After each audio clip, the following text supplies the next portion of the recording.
aga siiski numeroloogia on tegelikult teadus, seda on uuritud, see on numbrite statistika, seal iga numbri taga on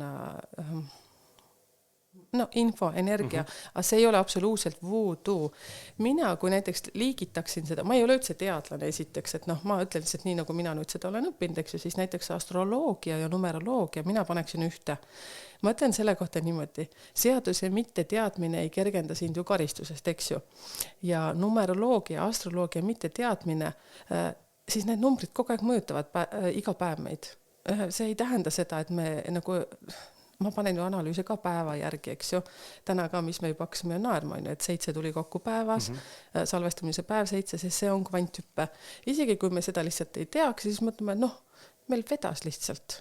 Aga kui me mõtleksin niimoodi, et Merik ütles, et see oli 7 kvanthüppe, siis me võimegi mõelda, kvanthüppe tähendab seda, et täiesti põhja. Mina olen täiesti kindel, et see läheb üles. Sellepärast, et kui natuke veel lisan jooksuga, sina oled 3, mina olen 7, on ju.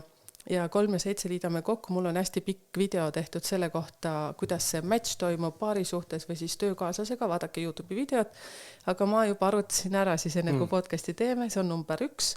Mis tähendab number 1? Ma tahaks kohe ütelda, et te, kes te mind jälgite, te teate, mis see tähendab lihtsalt täispauguga ülesse, uus algus.